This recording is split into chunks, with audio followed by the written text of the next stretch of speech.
Want you know more now. Wanted to better, but you don't know how. Don't you know more now. Wanted to better, but you don't know how. Time goes by, I cannot read your mind, and I wonder why it's better than mine. Time goes by, I cannot read your mind, and I wonder why it's better than mine. You're living now, you're living now, you're living now.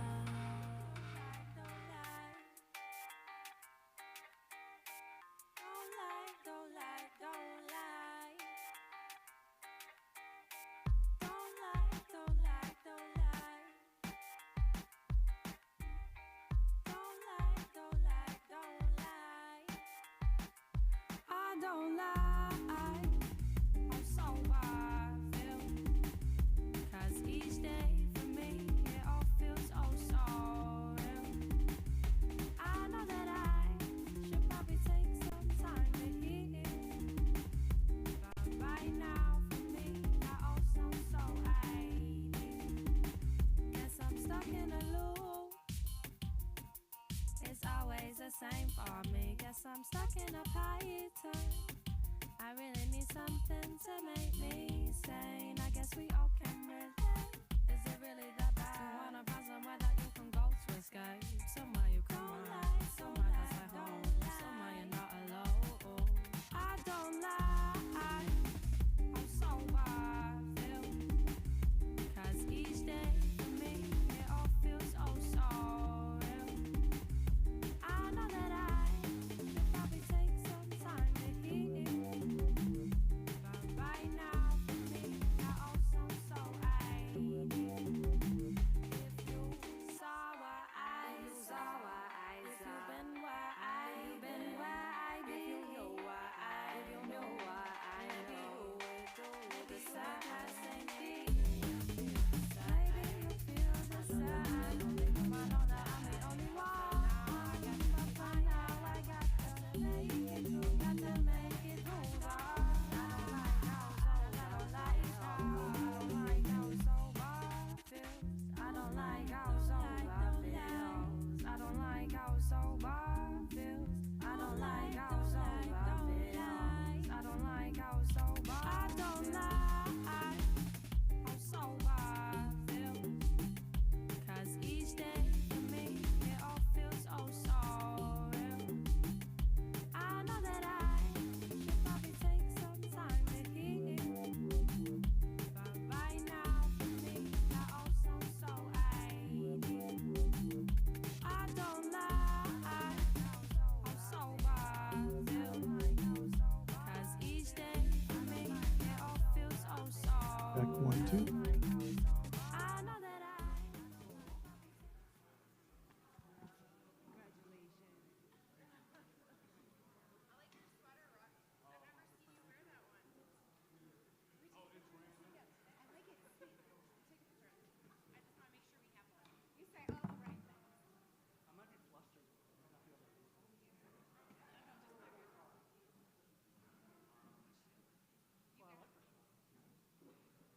I know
Hey, can you bring the lights down a little bit, please? Is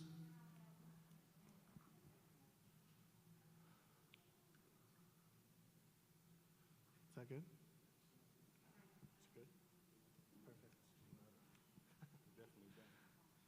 Perfect. Good evening. My name is Lito Rankin, and I am the Programs and Special Events Manager here at MOCAD. I want to welcome you all tonight. Thank you so much for coming out. I'm going to read a land acknowledgement, and I'm going to do introduction, and then we'll get into the talk. This is the land acknowledgement. MOCAD aims to uphold, advocate for, and support the advancement of the sovereignty of Michigan's 12 federally recognized Indian nations, indigenous communities, and individuals who have lived here and live here now.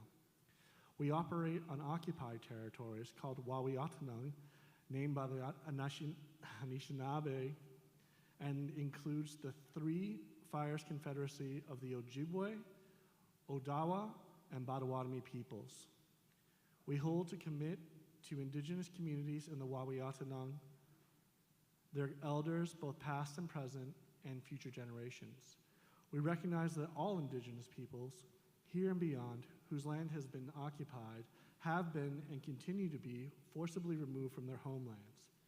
This is in solidarity with Black and indigenous communities who continue to be systematically excluded and oppressed through the ongoing damaging effects of settler colonialism, genocide, and the myths of white supremacy.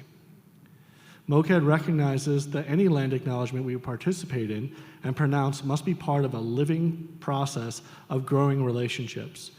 Any acknowledgement must be spoken alongside an ongoing commitment to dismantling the continuing effects of settler colonialism to serve Detroit's indigenous communities. MOCAD facilitates the activities of the Wawiatanang Arts Council, working towards more profound levels of dialogue, engagement, advocacy, and material support. This acknowledgement should not act as closure, but will advance further concrete actions. I should probably just put this closer to my face. One of the great pleasures of working here at MOCAD is getting to know a community of artists while watching them grow in their practice. Over the last several years, I've had the opportunity to get to know Rashaun, see him at work in his community, and watch his work evolve. Rashaun's exhibition, for me, is a cultural document offering a glimpse at his personal foundations. I am so glad to be here tonight introducing Rashaun Rucker and Cherise Morris in conversation about the exhibition, Relief from the Heat.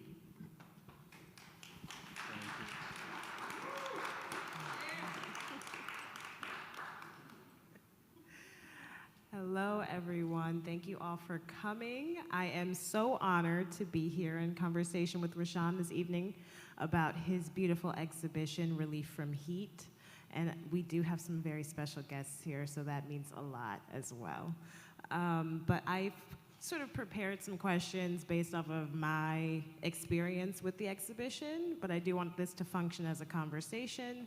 And then after we talk a little bit, we'll open things up for questions from the audience.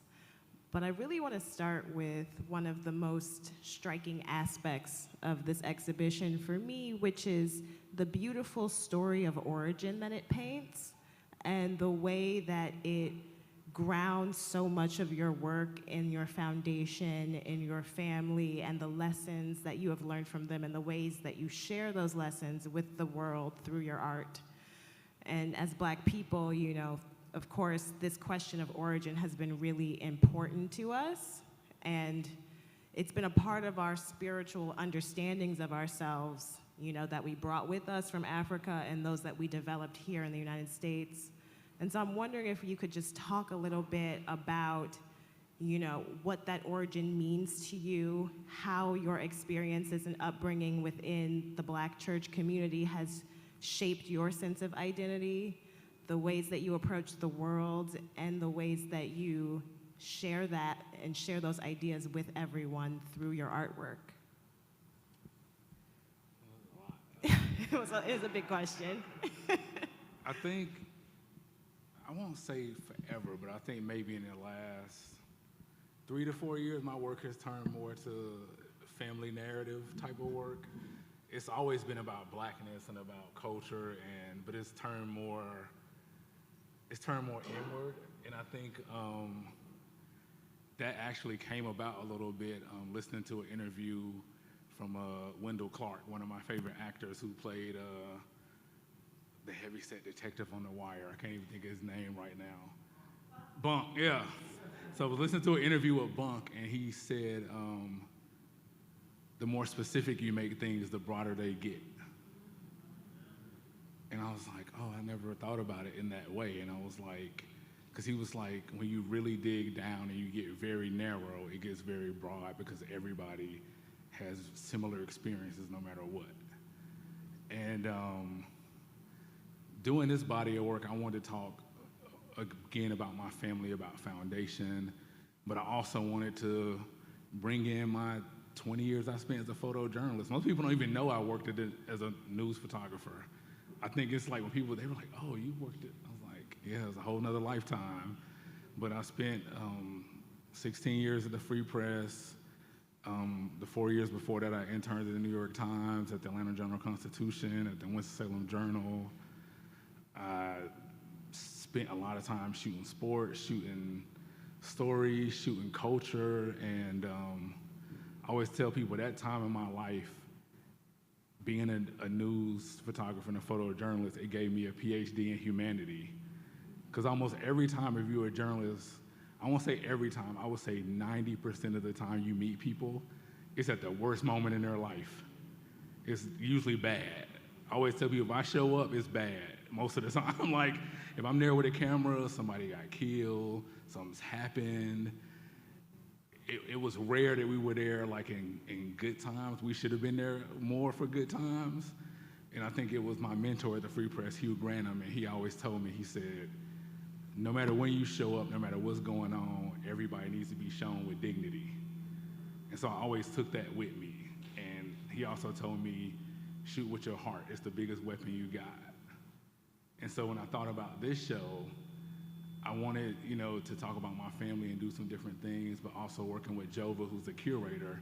She was like, I think it's gonna be so interesting because people in Detroit, whenever they see your name, the only thing they think about is drawing. And people gonna walk in here expecting to see large scale drawings, and it would be totally different. And I thought about what I wanted to do, and I always wanted to make church fans. I drew those church fans 3 years ago. I just never had the money to make them. Thank God Melanie did. And Melanie was like, we're gonna make this happen. Because I've been telling her about church fans for 2 years. And church fans for me were, like anybody who grew up in the church. I was in church all the time. And I always tell people jokingly, like, church fans were almost like the first nightclub flyer I ever saw. You know how you would leave out and they would put flyers all over your car for clubs? When you walked in a church, they were just all over the pews. And they were also the first times I saw what I call like positive black propaganda. It was always families like praying or they dressed in their best. It's like people there and then it's like sometimes it's a dog with the family. And so when it wasn't that, it was always Martin Luther King, Malcolm X. The first time I ever saw John F. Kennedy was on a black church fan. Also Robert Kennedy, and it was like, in the black church, we would also say like that was the Holy Trinity. You would see these fans with Jesus, Martin Luther King, and JFK on the same fan. And also my great grandmother had a framed poster in her house of JFK, Martin Luther King, and Jesus. And so that was the first thing when I was like, oh, these people must be important. They on the church fan. This iconography is something that's important. But I always thought it was interesting that every back of the church fan was a funeral home, which is why I didn't put backs on the fans, because I was like, I just wanted to be about joy and not trauma, and like not put funeral home ads on the back and like trigger any type of trauma for people. But I wanted to show like my family, my mother's side, my dad's side. And I think the first picture I took was the little house you see that's called The Last Shall Be First, and I named it that because that was where my family started. My great-great-grandmother was born there with 13 people in one bedroom. That's on a plantation in North Carolina. And for some reason, they destroyed all the other cottages, but that was the one they left. And it's just one room. And the big white house is still across the street on a hill. So that it sits on the hill and it would look down in this valley. and that's where all the servants live. And so that's when I came up with the title, like, the last shall be first. Like, I might have been placed here, but like, look where the house is at now. It's in the museum for people to see, for it to have like its righteous spaces. And that's kind of the thread of the whole thing. Like, it's about sacred spaces, sacred people. It's not, I tell people, it's not really about religion, about God. It's about finding God in people. So the people you see are like the people I see God in. Or like, because my great aunt Tom, who's not in there, but she was my big mom's sister. And everybody would go to church all the time, like constantly. And my great aunt, she didn't go to church that much. And one day I was like, well, you don't go to church with us that often. Like, what's the deal? And I never forget this. Like, it's been ingrained in me since I was like 13. And she just looked at me and she said, baby, folks pass church on the way to church. And I was like, what does that mean? And she was like, all the good you could be doing, all the things that you should be doing as a good person, you drive past them on the way to a building. And she would always tell me, like, the church is in you, that's a building. And she would tell me, she was like, if Jesus was here, he'd be outside, he wouldn't be in there. So she would always tell me that. She was like, that's why I don't go, because when I was feeding the people this morning at the homeless shelter, I was at church. And so she always like put that in my spirit to like, just be kind. Like, she would always tell me, it don't take nothing to be decent. No matter who you are, just be decent to people. And I was like, man, Aunt Tom got all this preaching at her. She don't even be in the building with us like that. I mean, she would go, but it wasn't like, I would just be like, man, we've been here Monday, Wednesday, Sunday evening for like, and I was like, man, and really, and my mom is in the front row, and she would tell you like, not that I wanted to escape it, but my big thing in church was drawing. And I remember, like, I used to get yelled at for drawing on, like, the back of church envelopes because I was ruining the tithing envelopes. And I'll never forget, I might have been 8 or 9, and the preacher got up one day, and he was like, I be on that boy about drawing in church and blah, blah, blah. And one day I saw an envelope, and he had drew me. It looked just like me.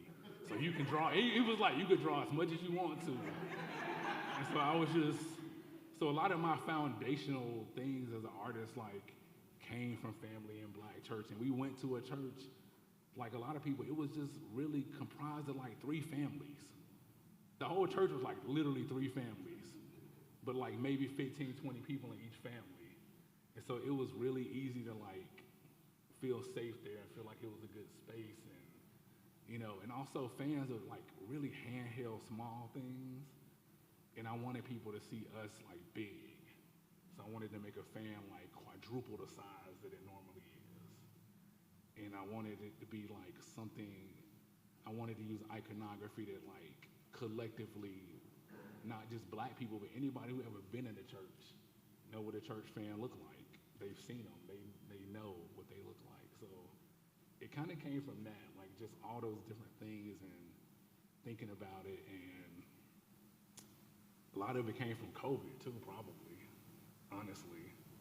I was telling my professor who was over in the middle, I was like, maybe this whole thing was an exercise in grief, and I just didn't realize it because I was like, oh man, I lost so many friends during COVID. My grandmother died, my mom got sick, like, it's horrible. So that's probably where it came from, just wanting to be near family and people.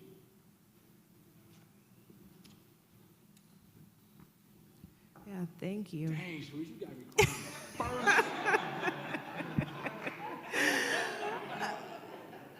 I can never make it out of the talk. It was beautiful. It's beautiful, especially when you're talking about, I think a big part of this exhibition that strikes me, like I said, was the sense of love that you get walking through it and seeing the way that love really carries from each photograph to one another, and so of course that's going to bring up emotion. So thank you for sharing that with us. And that's really what, like, when me and Melanie were working on it, almost a year. And when we started helping with the curation and stuff, and the one common theme we would always talk about And I would tell Melanie, and we both would say, I was like, I want people to feel like they've been hugged. Yeah. Yeah.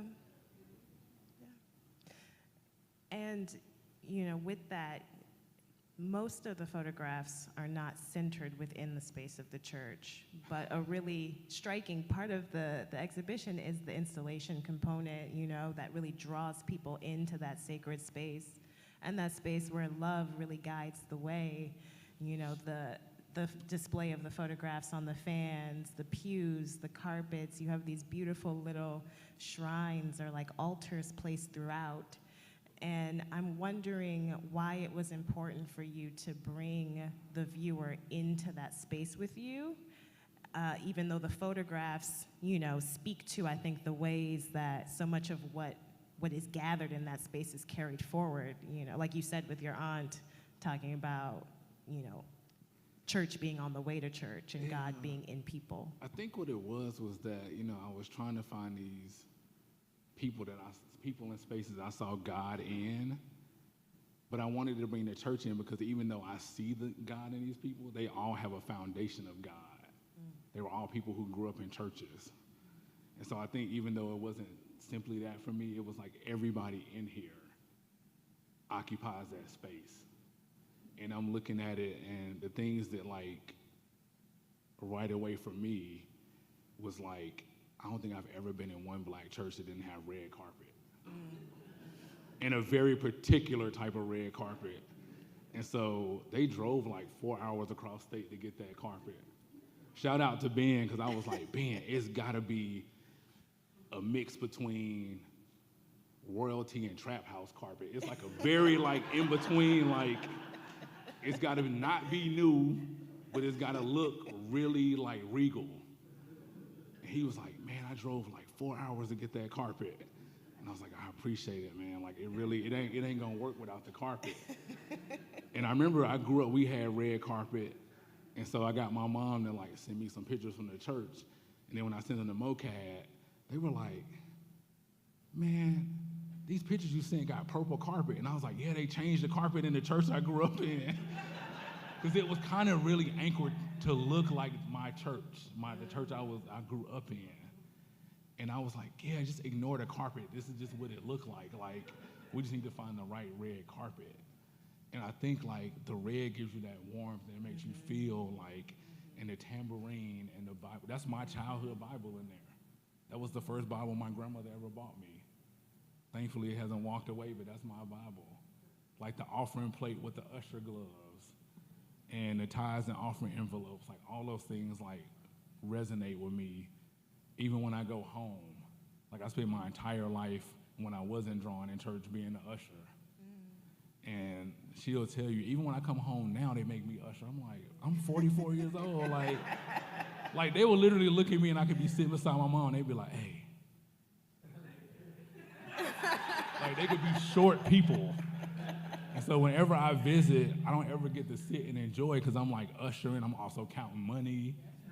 Like the old deacons in the back would be like, oh, you got a young mind, you can count, so come back here and help us count the money. And I would, if I'm not doing that, I'm like reading the scripture, and I'm like, the moment I walk through the door and I live in Detroit, they be like, we're gonna put him to work for the day he here. And so sometimes I'm like helping with communion, I'm ushering, I'm doing all these things, and so it's still like a big significant part of my life, like being raised like that, being brought up like that, going to vacation Bible school even if you didn't want to go, like all those things. Because I didn't get to stop going to church until I got a job at Wendy's. That was like my only excuse at that point. I was like, I gotta work. Because I remember a funny story, and I was like, this kind of like surmises my childhood as a black person. I went to the prom, and you come back to the prom like super late. I came back at 4 a.m. My grandma cut the light on at 6 a.m. was like, you going to Sunday school? I was like, I'm 18, I just got home, and I was like literally standing up there ushering like 2 hours from leaving the prom. And that was just like, I think that was her, like everybody's way of like I don't even know if it was about God necessarily. It was a way of like trying to give you structure and like trying to put some decency in you, because we were big on like manners. My grandma would always say like, please and thank you will get you a long way. Like speaking to people. Like I always get weird when people walk in the room and don't speak, because I'm like, that was something I was taught. It's like as soon as you broach the doorstep, it's like, hey, how you doing? How you doing? Like, because my grandma's famous words, she would be like, did you sleep with them last night? Because you don't know them. Like, you should speak. It's like, unless you're familiar with someone, you acknowledge them. And I think we lose some of those things in life. Like, people don't acknowledge each other. You know, even the first time my mom visited me in Detroit, she was speaking to everybody on the street, and I was like, Mom, stop speaking to people, because they think you're trying to get over on them in some kind of way, because people don't normally talk to people like that. And I think, like, I wanted to put, like, some of that love I was raised with, like, back into the world. And that's why I was like, when people see it, I wanted to, like, move them into, like, move them with love. And, like, and they can see it, and they can see my grandmother's spirit, and they can see all these people who put things into me. Because I clearly know, like, I would not be an artist without a lot of the people who are on those fans. Even if they didn't know anything about art, they was like open to the fact that I could like make a way out the neighborhood with it. You know, they would save their money to send me to art camp in the summer. Like my grandma was taking legal pads from her job and markers and like taking stuff out of the supply room, so I had supplies. And you know, it's like they didn't know, but it was like he's good at it, he's staying out of trouble, let's just force feed it. Because I always say the one thing you could get was church clothes and art supplies. If you couldn't get nothing, you can get those two things in my house, with some art supplies and some church clothes. So it's all kind of tied up in that. Yeah. And the love and the warmth that you speak about is really conveyed through the exhibition, and kind of like leads me to the next question I had, which is, we talked about it earlier a little bit, but a lot of folks know your print work, and you also talked about being a photojournalist and how that meant, you know, most of the time if you were showing up, it wasn't for a good reason. And then in your print work, you really deal with the injustices that Black people face and the ways that that shapes our experiences and our sense of identity. But within this exhibition, you know, you have really centered love and joy and warmth in such a powerful way, even with the title, Relief from Heat. And so I'm just wondering why at this moment it was important for you to make that shift and to focus on that in this exhibition. Heavy question. I really think it was COVID. I hate to say that, but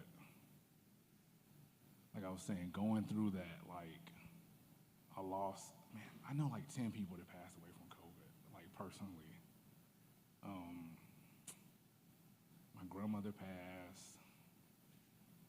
My mom got diagnosed with cancer. Thank God she's in remission and feeling good.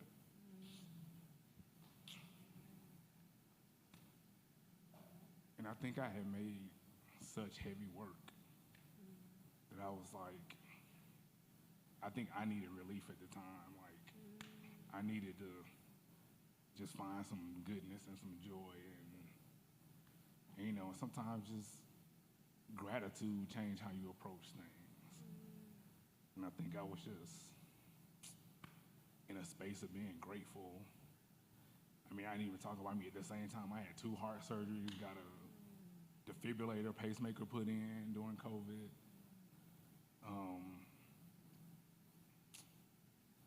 And I think I just wanted to be grateful for the space I was in, grateful for the people in my life and the way they move on my behalf. And I think too, when I was thinking about my grandma, that was a huge thing, because she like passed away on Father's Day. So it kind of made this indelible mark, like, oh my God, Father's Day ain't gonna never be the same for me. Like it's gonna have this like impact for the rest of my life. But I remember my mom called, and I was like, she knows I do not like to get called early in the morning, because I always feel like nothing good come out of 5, 6, 7 o'clock phone calls, period. Unless you can get up for work or something like that. And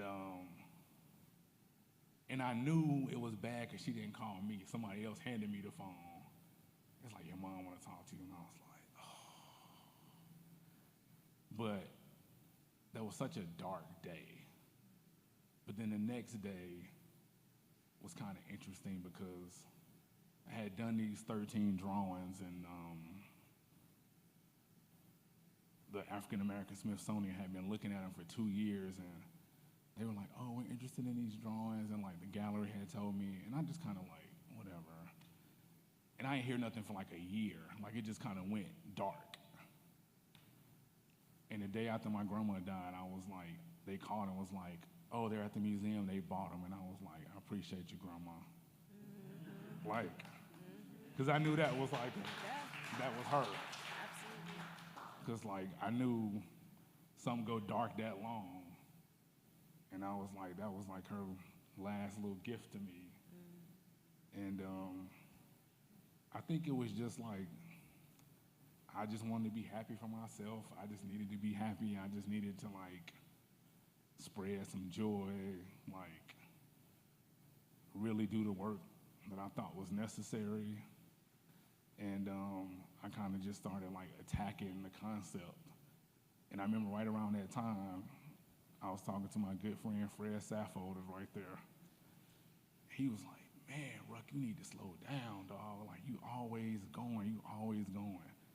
And I was like, Fred, man, don't nobody ever know how long they got here.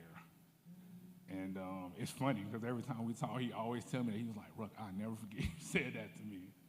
And I think that's why I work the way I do, because I'm like, you don't never know how much magic you got to put out in the world. It's like, it's not an infinite amount of it.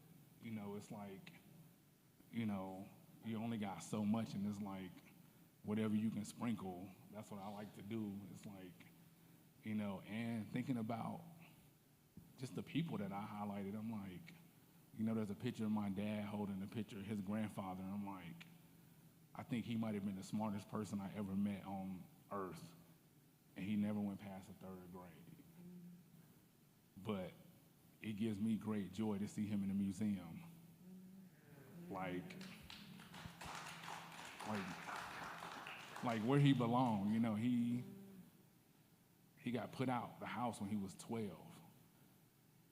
His mother had 3 kids by the white doctor that she worked for. And the family said, if you have any more kids by that woman, we're gonna kill you. And they got put out. His mom found another place to go work as a servant, but they said he couldn't come because he was 12. So I got a 12-year-old son. I can't imagine just being like, you just out. And somebody took him in, and he started sharecropping with them. Never finished school, went to the 3rd grade, but he also started a very successful landscaping business that lasted for 50 years. You know, like, learned how to do all that working as a mechanic at Texaco. So that's the picture you see, is like him as a mechanic in 1942. And he was very like, he just always gave me wisdom about things, and, you know, and always about saving money. He was also a child of the Depression. I think, I'm like, man, you went from sharecropping to depression. Like, I can't even imagine what that was like. And he never really trusted banks. I remember my grandmother's car broke down, and he was like, I need you to get a shovel and come outside with me. We dug up $5,000 outside. I was like 10 years old, and I was like, man, wait till you go to work. I'm digging up everything out here. Even though I didn't, I was just like kind of tripped out about that he was doing that. And he let me work with him every summer. My mom would send me to work with my granddad. I mean, I was working like when I was 9, 10 years old with him, like with grown men, like landscaping. And because I was a kid, he would pay me in cash. He would give me, I think back now, I'm like, $20 a day is a lot for a 9-year-old kid. He was paying me $20 a day. And he would, everybody else got a check, because he was like, they got a family and they got bills, they need a real check. And so he would pay me, and every day I would spend all the money on comic books. Like, I would have him drop me off at the drugstore when they sold comic books at the drugstore, like in the window. I would go in there and buy all because that's how I learned how to draw. And so, like, I would buy comic books every day. And then we would work the next day, and he'd be like, we about to go to lunch. I'd be like, Granddad, I need some lunch money. He was like, I just paid you.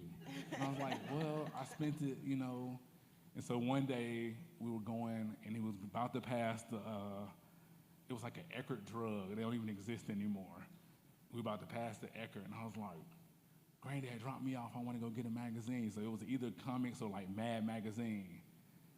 And he looked at me, and he said, damn, boy, sleep with the money one night. Just see what it feel like just to sleep with the money. Just sleep with it one day. And so he was always like giving me these nuggets, and so I was like, as important as he was to me, like I feel like he should be important to everybody. He should be shown in like a regal space, you know, like a royal space.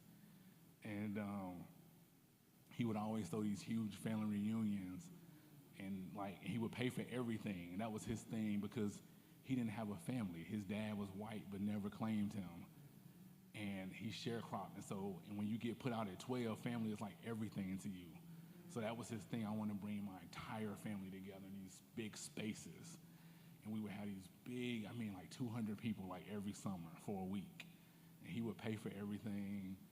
And he sent me to the store one time to get some like paper towels. And I was like, he's like, you get the paper towels? Like, I don't know, Granddad, we might run out. And he said, boy, if you run out, you ain't never have enough to begin with. So he would always tell me, like, you know, just these little, like, nuggets of wisdom, like, you got to be your own person. You got to, like, and he was very just into the way he looked and the way he presented himself. And, like, you know, I was very fortunate that both my great-grandparents lived almost till they were 100. So I had them in my life even when I was in college. And I came home from college one day to go to church with them. Going to church. They went to church on the first and third Sunday because it was a small church. They couldn't afford a preacher, so they shared a preacher with another church. And they would go on the second and fourth. My grandma would go every Sunday. She would just go to the other church. My granddad was like, that's not my church. I go first and third. So he wouldn't go. And so I came to go with him one time, and I thought I was like fly. I had a Coogee sweater on and some chinos, and he didn't say nothing to me. I went to the whole church with him. And I got back, and he was like, what you got to do tomorrow? I said, I need to get back to campus. I got class. And he said, I need you to go. And my grandmother was there, not his wife, my grandmother, his daughter. He called her sister. He said, sister, what you doing? She said, I got to get back to Detroit. He said, you need to stay an extra day, and you need to stay an extra day. And he was like, sister, I want you to take that boy to town and buy him a suit. Because he thought I did not have a church suit. She said, buy him 2 suits. I bought 2 suits. I bought a green suit and a gray suit. My grandma did not like either one of them. And we got back, and he said, sister, did you get him the suits? She said, yeah, I got him the suits. She said, I don't like them. He said, you don't got to wear them. They his suits. But his whole thing was like, he would tell me, he was like, you always got to have a suit. You always got to have a suit. You always got to have a black suit, whether you need it or not. To this day, I have a black suit, whether I need it or not. And so just his drive to be the best as a person who never got a chance to finish school or never got a chance to do a lot of things, I just wanted to, like, put him on a pedestal, like, as big as I could place him on. And I realized during my ancestry, I was like, everybody that died, Granddad is signing a death certificate. He's burying them. And I'm like, what is going on? And my grandma said, he was the only one that had any money because he had a business, and he took out life insurance policies on everybody in the family, in his immediate family, so he could at least bury them. Because I was like, why is this? And I was like, but he was just very much like, family was everything to him. Everything to him. And he, you know, he would always, him and my grandma was always giving me the nuggets of the world. Like, all my friends who know me was like, dude, you got to write a book about your grandma and granddad's sayings and, like, the things they were giving you. And so I didn't write a book, but I made some church fans. You know. Yeah, which is, you know, your form of writing a book. And that photograph of your grandfather is one of my favorite in the whole exhibition. And in thinking about this, you know, again, as a story of your origin, when you look at the photographs, you get to get an intimate feel for the energy of the moment that it was taken, of the person in them. And so I'm just wondering if you could talk a little bit about why it was really important to you to do this specific exhibition through photography. I always loved photography because it was a very immediate thing. And I latched onto it in college. And I didn't know I wanted to be a photographer or have anything to do with it. I was a person who was committed to drawing and printmaking my entire college life. I got two of my printmaking professors in here and one of my drawing professors in here. And they both spent so much time with me. I had an art show sophomore year of college, and I had a drawing. My mom came to that show too. It was in the library, and there was an older black man who I did not know. He was kind of like just marching around the gallery, and I'm like, who is this guy?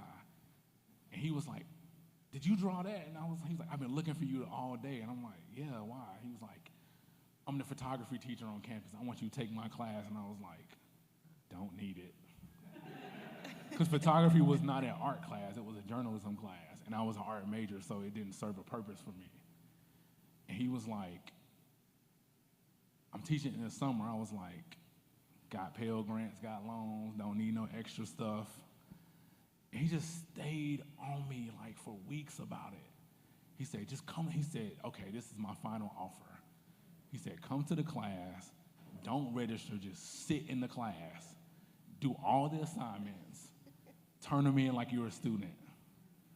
I said, I don't have a camera, I will get you one. So he gave me a camera and some lenses. I took the class, did decently okay. And when we finished the class, he was like, I got a friend who's looking for a photo intern, and it's in your hometown in Winston-Salem. He said, I'm gonna get you set up for an interview. And I went to the interview, and I showed my work from the class. Charlie Buchanan, God bless him, he was like, this ain't really that good. he was like, it's okay, but whatever. He was like, what do you do? What's your major? And I was like, I'm a fine art major, minoring in printmaking and drawing. He was like, you got an art portfolio? I was like, yeah, it's in the car. He was like, let me have it. He was like, let me take it home. And I was like, what do you want to take it home for? He was like, my wife teaches painting at Wake Forest University. He's like, let my wife look at it. So the next day he called me and I came in there and he had it and he handed it to me. I said, what did your wife say? My wife said, hire you.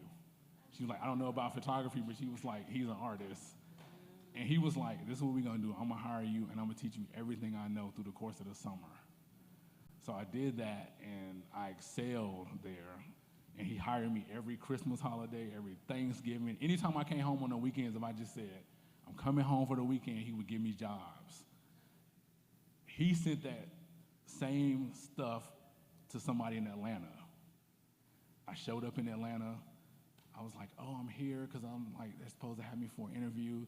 They was like, the photo director had to leave. It's an emergency. He's not here. I'm like, dude, I'm in Atlanta. Like, this guy's not here. And they was like, oh, you can interview with this other guy. And I was like, his name was Jerome. And I was like, what did Jerome do? They was like, oh, he's the director of the art department. I'm like, and so Jerome came. I didn't even show Jerome my photo thing. I was like, look at my art portfolio. And Jerome hired me, which pissed off the photo person because he was like, how'd you hire somebody from my department that I don't know? So that summer they had 3 photo interns. The photo guy would never give me any work to do because he did not hire me. He hired the other 2 interns. So I just answered phones and got him coffee for the first 2 weeks. And I was so upset, I was crying, and I was like, I'm not cut out for this, I'm not gonna make it. It's a big city, it's a big newsroom. And Keith McCarter and Keith Hadley were 2 black photo editors. I'd never seen a black photo editor. And they were like, I was like, I'm gonna call my mama, I'm going home. Keith McCarter was like, dude, just stick it out, just answer the phone. Keith Hadley he said, if you call your mama, I will never talk to you again. He said, if you quit, I will never help you in life. And Keith said, he called me in his office, he said, well, the other embarrassing thing when he called me in his office, I had just bought my mom a book called Songs of My People, a photo book. And it had this beautiful picture of this little black girl behind an American flag. It was black and white. And I said, oh my God, I just bought my mom that book, and that's on the cover. I was like, where'd you buy that at? And he was like, tell your mom I'll autograph it if you need me to. It was his photo. I felt so embarrassed. And I was like, oh God, you getting off to a bad start in Atlanta. And he said, sit down. He said, sit down, Ruck. He said, the director is going on vacation for a week. I will give you every job I can for that week. He said, but you gotta kill it. He said, if you kill it, there's nothing he can do to stop you when he come back, because you're already working. By the time he came back, I had 2 front pages and the Sunday front page. I had 2 more months that summer. And at the end of the summer, he took us to dinner, and he was like, you were the best photo intern I had. And I was like, that also taught me, like, you gotta work just a little bit harder. And the other people were from Missouri and Ohio, 2 schools known for photojournalism. I was telling everybody every day, what school did you go to? North Carolina Central. Where is that at? It's in Durham. I thought Duke was in Durham. It is. It's down the street. Like, and then I kind of got this mindset of like, I'm gonna show you what school I went to, because I can outwork you. I might not ever be as talented as you, but I will just straight outwork you. And that was like my mindset.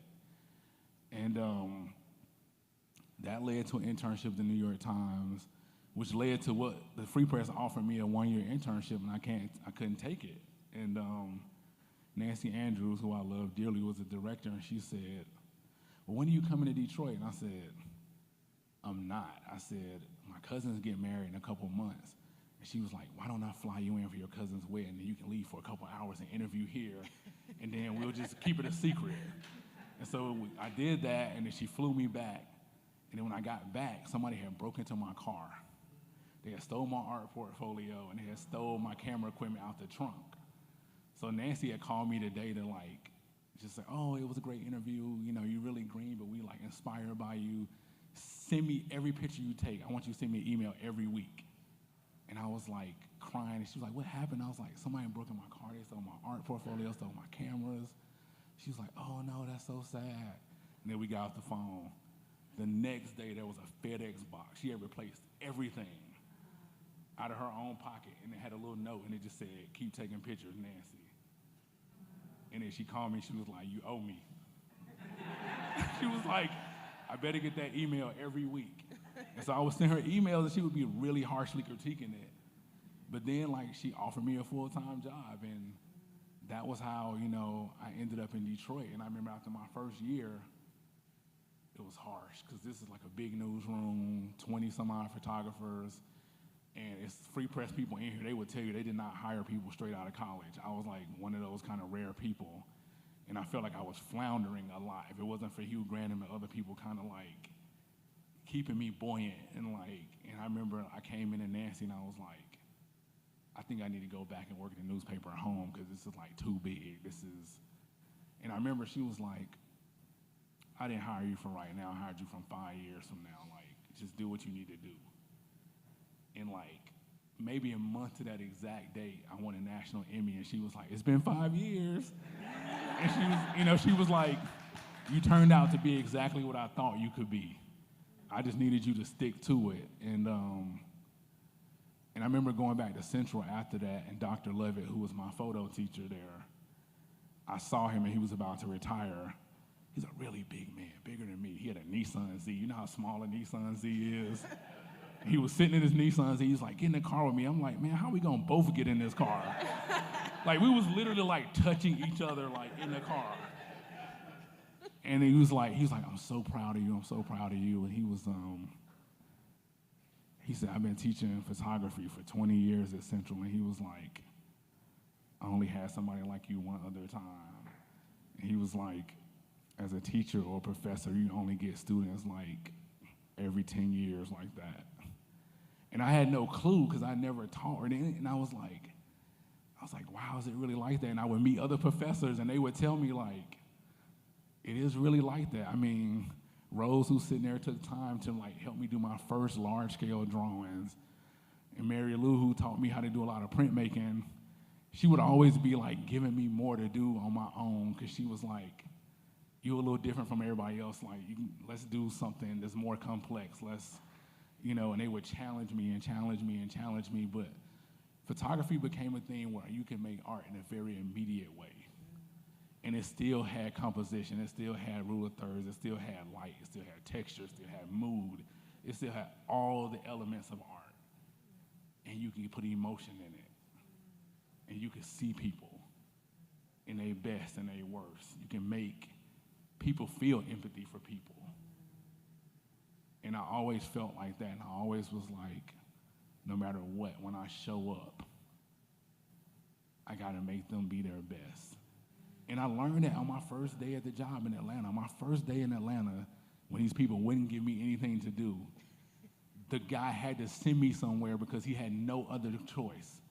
Some guy had walked into Home Depot, killed his girlfriend, killed 6 people at Home Depot, killed himself.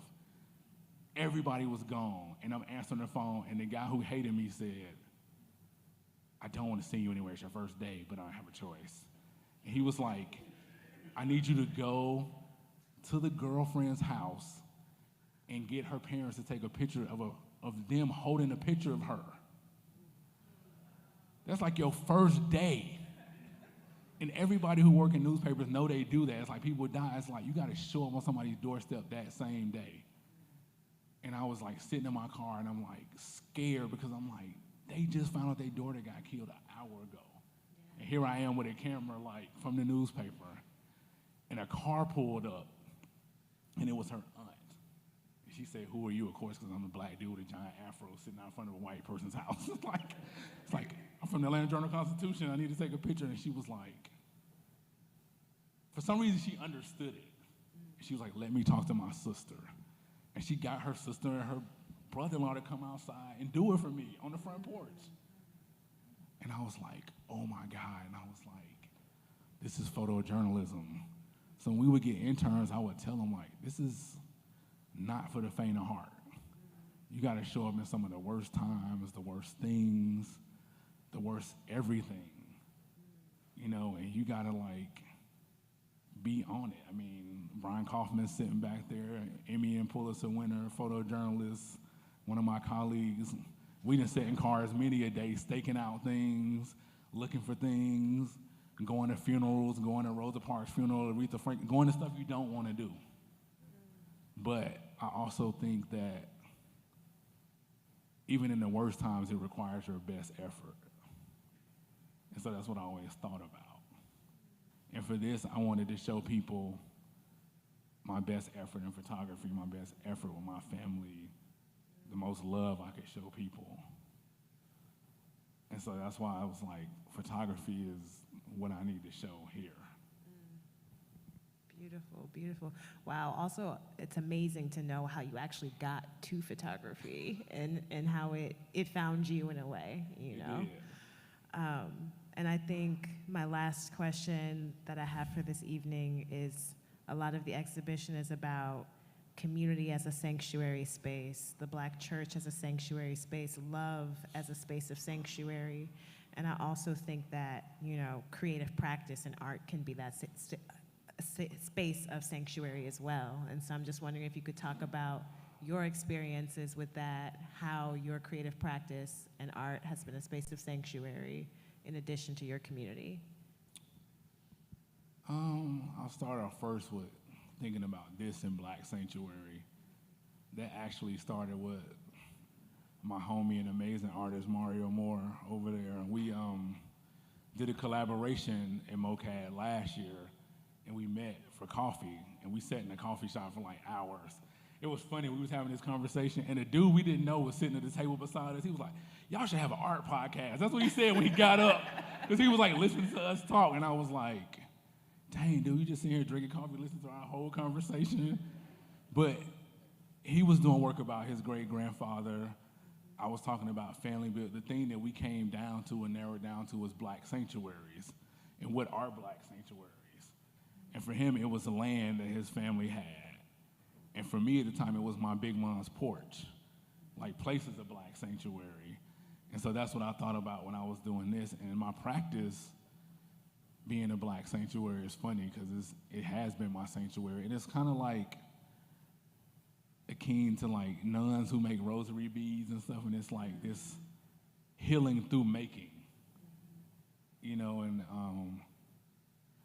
when I was always like that, like my mother would tell you, like she was saying, man, from the time you were 5 years old, I would go in your room and you would be sleeping. You'd be like clutching pencils and markers, and I would have to like pull them out of your hand.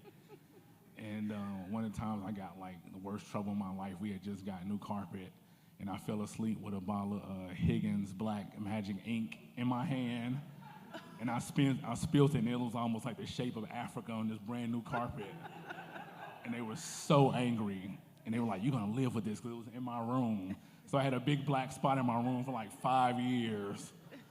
And, but I think I tell people this, and I know it sounds funny and crazy, but I feel closest to God when I'm making work.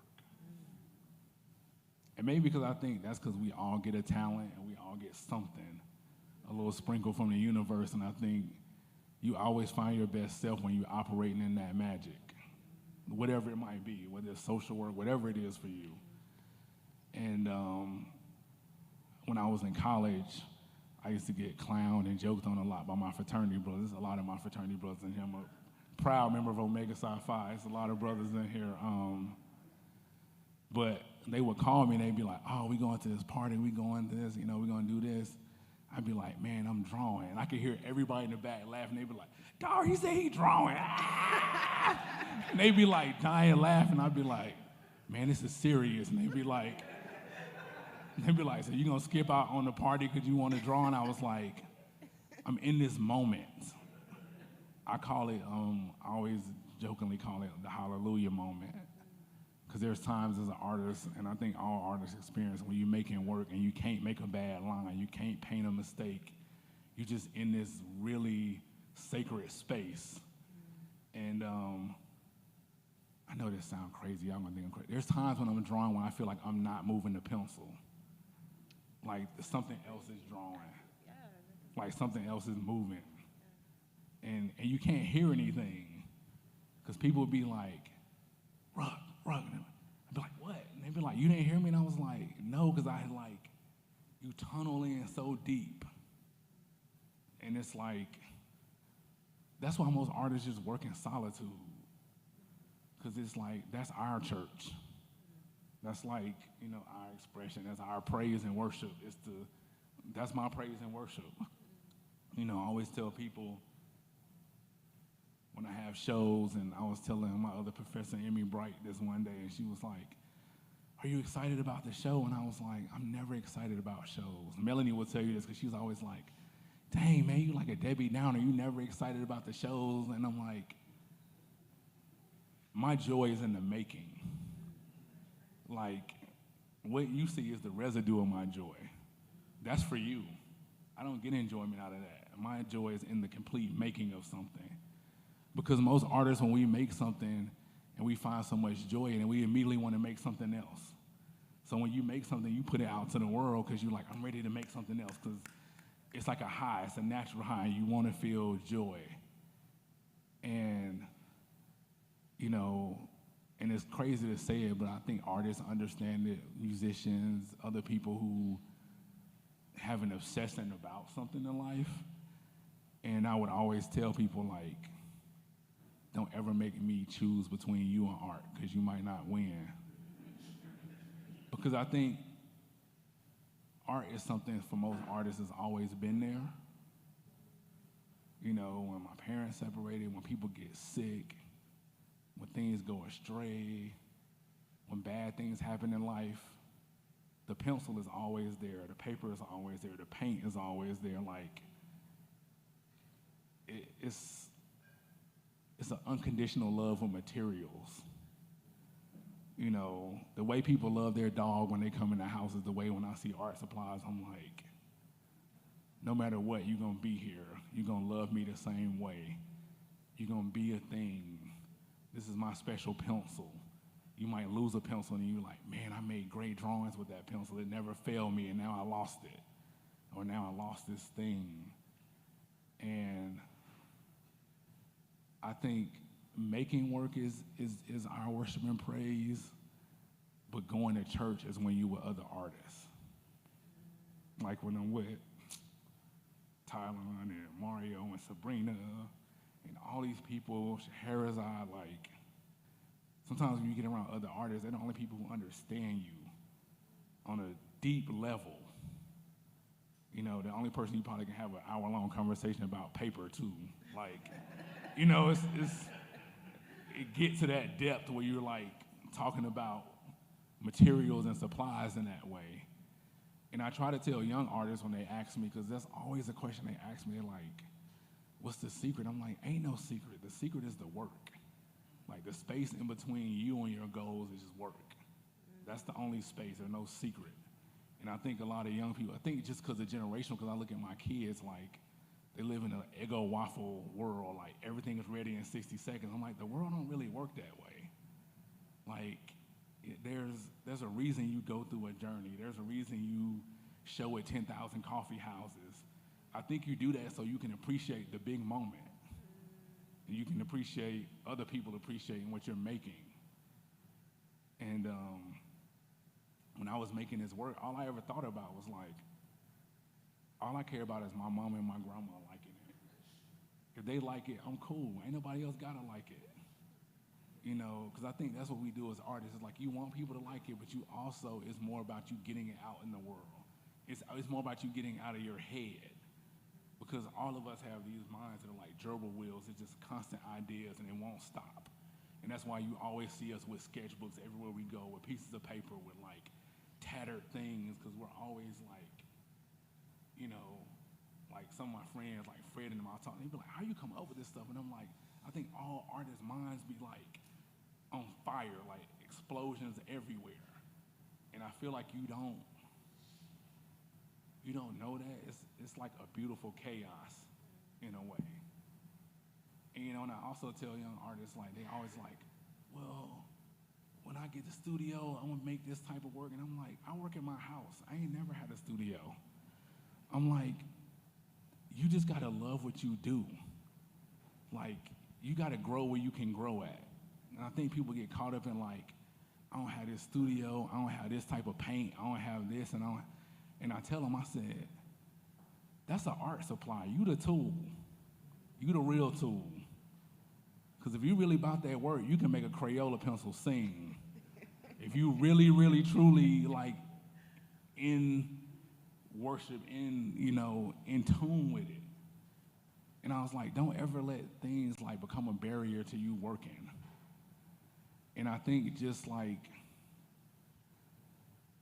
it wasn't that I wanted to get away. I think every neighborhood got the one weird kid that wanted to lead the neighborhood. Like, I was that kid. And we grew up on 22nd Street, which was like a rough neighborhood, low income. I was the weird kid who was always drawing and not outside playing like with the other kids. I was just in my own world. And I think you find that thing and you latch on to it and you hold on for dear life because you know that's gonna be your saving grace. And I just tell people I was lucky enough at like 4 or 5 years old to figure out, oh, this is what God gave me. I gotta be very mindful of this. I gotta cherish it. I gotta nurture it. And I tell my friends who even went to art school with me, and I'm like, they're like, but you're working as an artist, you're doing this. And I said, you know the difference between me and you? I never stopped drawing. At some point, you stopped. I just never stopped. I just never stopped making. And I'm just gonna continue to make. Artists, we don't retire. You just stop making when you die. You just, so that's it. Yeah. Thank you. Thank you so much, Rashaun.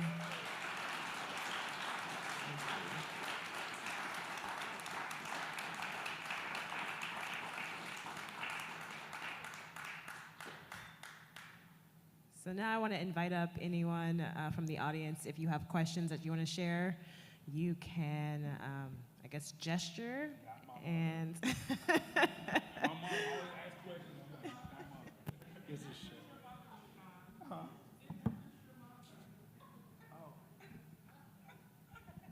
This is my mother, Sheila Johnson, and my stepfather, Frank Johnson.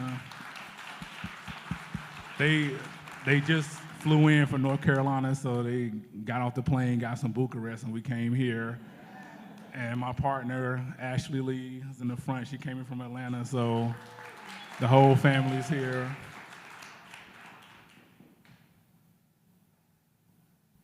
Questions? People never have questions.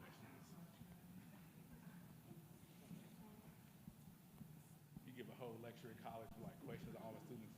Okay, so Rashaun, my question is this, because I know you take many, many photographs, what was your process for narrowing it down to these particular photographs? What was that like for you? So interestingly enough, this was kind of a backwards take on being a photojournalist, because in the newsroom as a photo editor, I would just get everybody's large takes and narrow them down. I actually mapped out the photos that I wanted. Not necessarily what they look like, but what the themes were and the spaces were. Like, I knew I wanted to go to my fraternity cookout. And that's why I call it formation of the spirit. So, because so much of my spirit of perseverance was birthed through my fraternity processes and being around these brothers. And so I knew every space I wanted to engage. I just didn't know what the image was gonna look like. The only image that I kind of had an idea of was the image of Cherise and her son Evan, the mother to son picture, with Cherise is right here in the front. And that was interesting because I'm like, man, boy, I was like, the universe know he love a fool. So I went to go photograph, and I had this is gonna be the one kind of portrait, and I'm gonna set it up and have lights, and so I told them what to do. But when we were there, they actually had a mother to son moment. And it birthed itself. And I was like, wow, this is intriguing to just see this happen before me and be a fly on the wall. And it's called Mother to Son because it's an homage to the Langston Hughes poem, Mother to Son, which is a poem I learned being in the fraternity. But the poem is just basically a mother saying, don't ever give up. I didn't walk through spaces where there ain't been no light. I didn't crawl, I didn't do everything, but you can never stop moving. And so that was the one thing I knew I wanted outside of the portrait of my grandmother on her porch.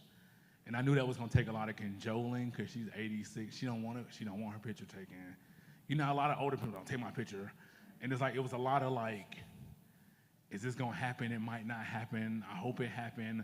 I only got to take 5 pictures of her. So that was just narrowed down from 5 pictures.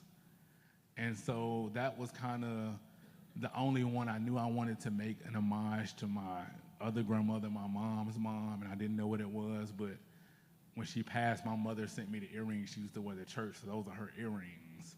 They're beside her picture. And I knew I wanted to shoot the photograph on a church pew. So I had these things kind of mapped out in mind.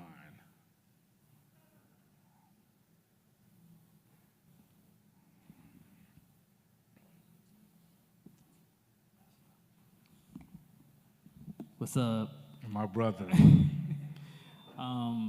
I just want to say that the exhibition is incredible. I was doing that.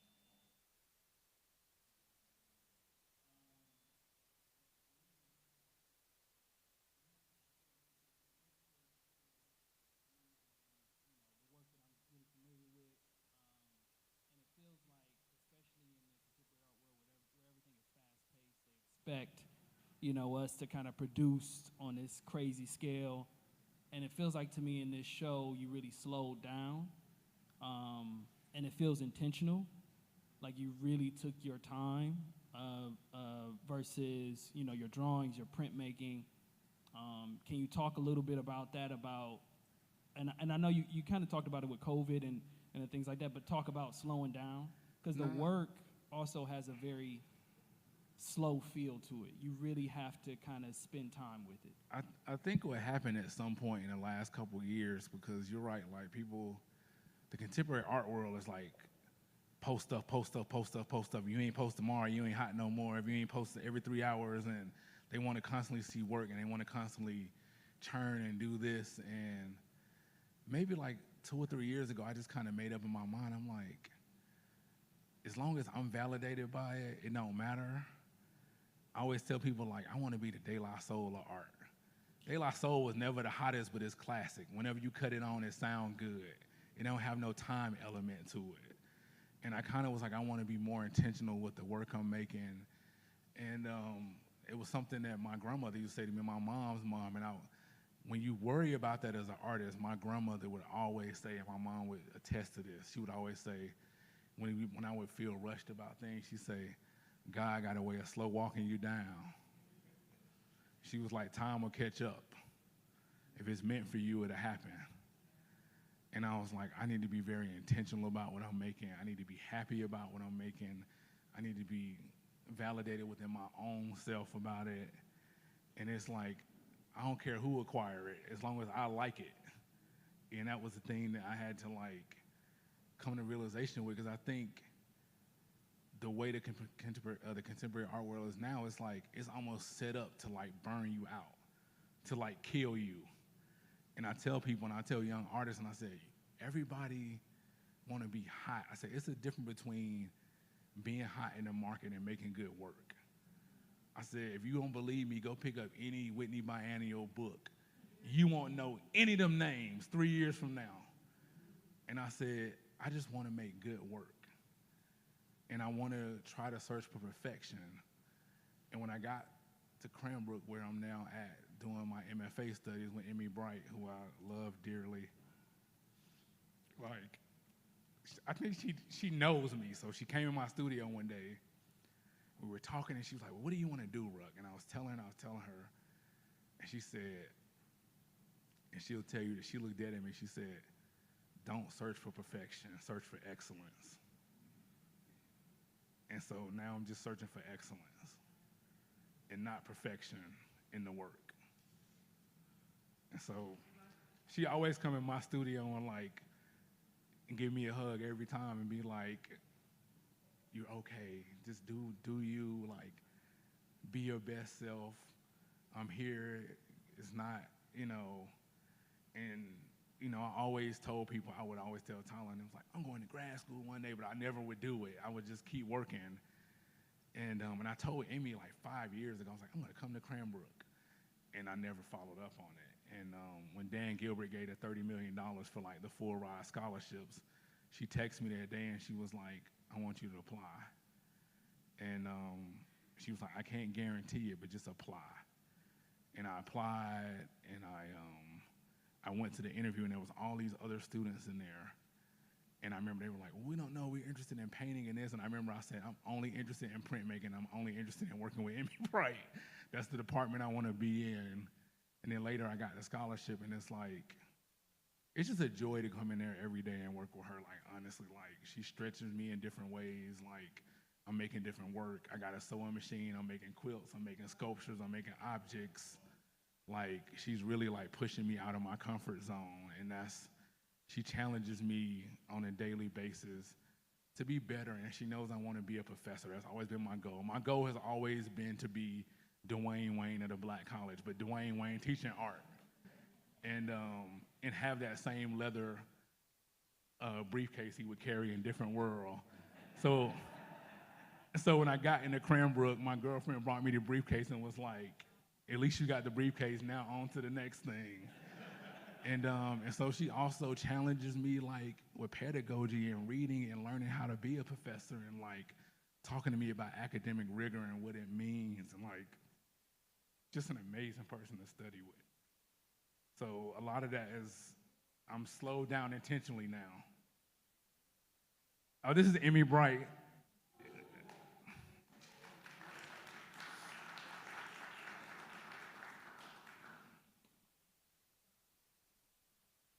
Y'all got me crying all night. Wait till every bruh in here be like, I was at the talk, Ruck was crying the whole time. Outstanding talk, brother. I appreciate you, brother. I would suggest that you're already a professor, right?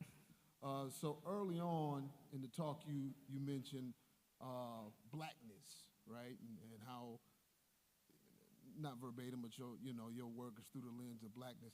I want you just to expound just a little bit on how important that is, how important blackness is to be expressed through art and to be in spaces like this.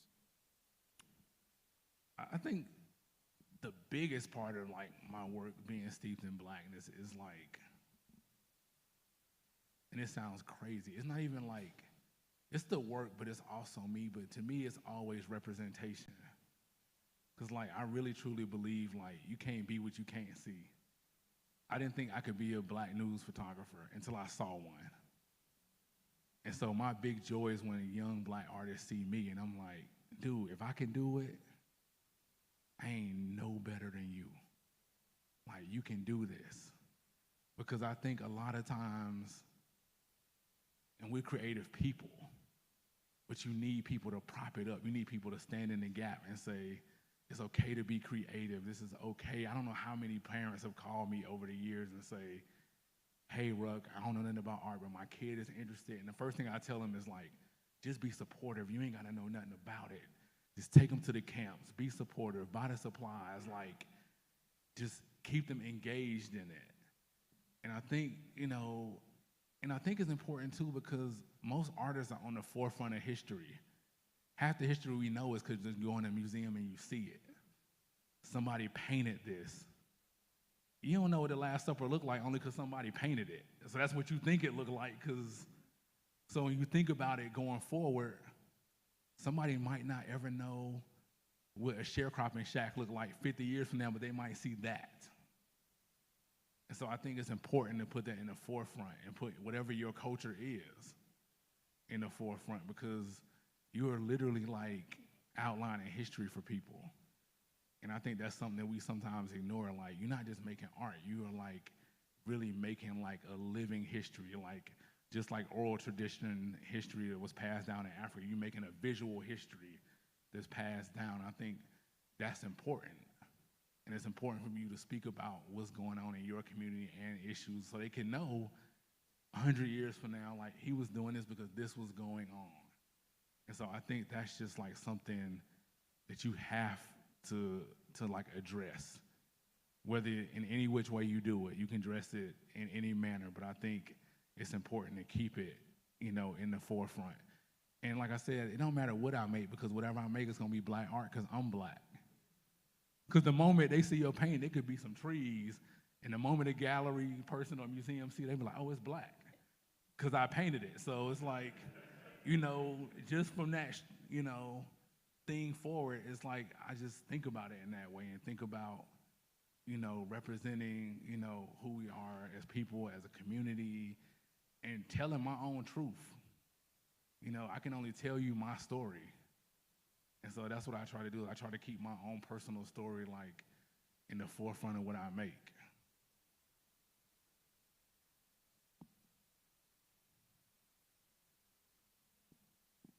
I didn't even see another question. Thank you. In terms of perspective, my question is this. I'm from New York, and being in Detroit, you can get a very distorted view of how many black artists there are globally or even on a national scale. So how important is it in this type of arena to make sure that young artists know that on a large scale, what is the percentage or how are we really represented? I think I always just try to constantly do that. I think one of the things that people don't think about as artists is like, even though you might not want to admit it, you still some part educator. You still always talking to students. You still always, because last year I did a Millen residency and I was teaching some at U of M. And I was like, and I would have one black student in every class, maybe two. And they would come to me and be like, oh, there ain't no black artists. And I'd be like, well, Thursday we're going to get in Mr. Rucker's car and we're going to go to Detroit. And I'm going to introduce you to all of these people just so you know we exist, just so you know it is a thing that can happen for you. And I probably would never get a job at U of M because I sent them a very like like a mean email to them.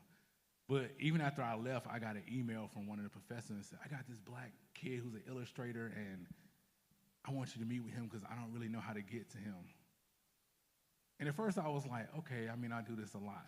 I did meet with the person, but I sent him a note and I said, you know, when we in these institutions, we spend all our time learning about white art.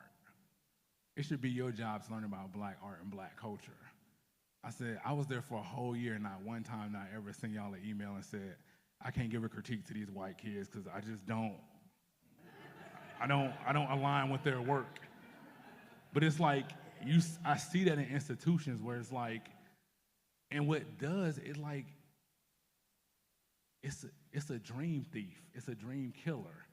Because then those young artists, like, they're like, nobody resonates with my work. They don't like what I'm making. They don't know how to go forward, and they quit, they drop out, they stop making work, they change majors, they do all these other things. And I told him, I said, it's just as important for you to learn about his culture. Education is a two-way street. I said, you trying to tell him what the color blue means, he's talking about his mama not having a job. This is a very different thing. Like, they don't want to talk about content, they want to talk about material.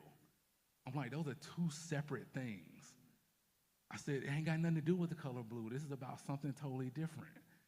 And I said, so I take it upon myself to try to show them work and teach. And even at Cranbrook, Emmy will tell you, like, I'm constantly rattling off black artists in the crit, like, no, okay, you talking about Maplethorpe, I'm gonna tell you about this and this and this, and because everybody ain't fortunate enough to go to a historically black college. I went to one, and guess what they taught us? All black art. So when you're talking about Caravaggio, I'm gonna give you Jacob Lawrence, I'm gonna give you Alma Thomas, I'm gonna give you all the stuff you don't know about so we can influence each other. Because everybody has the right to, like, be an artist. It shouldn't be an inaccessible thing, and we try to make it that way.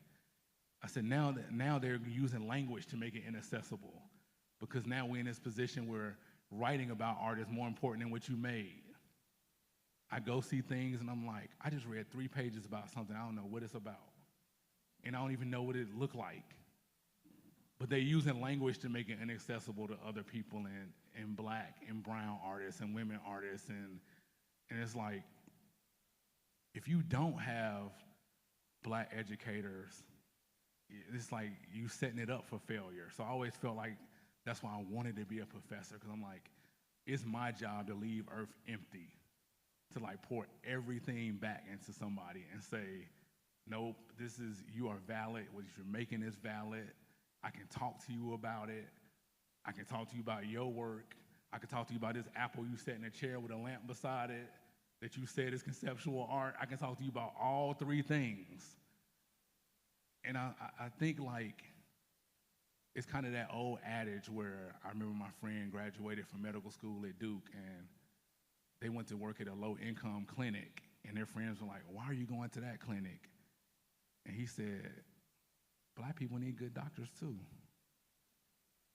And so I want to be that person that went to that school or went to a Cranbrook or a Yale or somewhere, but take it back to my people and say, this is what you're going to be confronted with.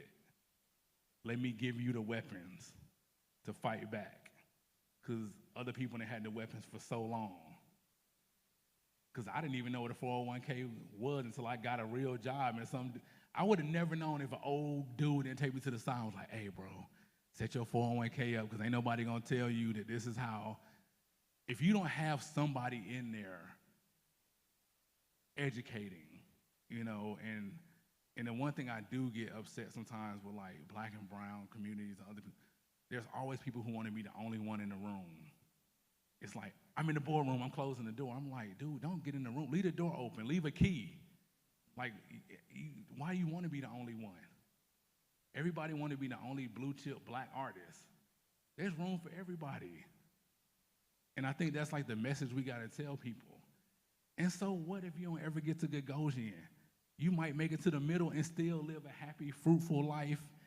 Because a lot of these people that we, like, really hold up in the Charles Whites of the world, they ain't never seen Gagosian, they ain't never seen Howard Worth. They taught their entire life. Jacob Lawrence taught at Howard University. Like, all of these people that we really put up there, they didn't have any of that stuff you seeking. So you have to realize that, like, you can find joy in other places. there ain't one mountaintop. There's many mountains.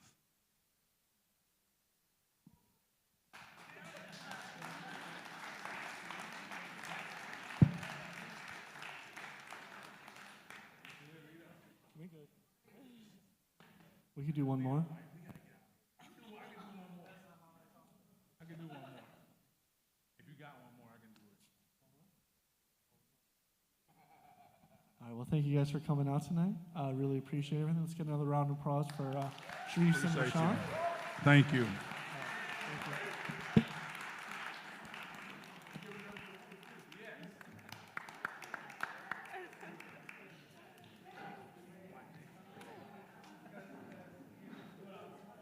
Pardon? I appreciate you.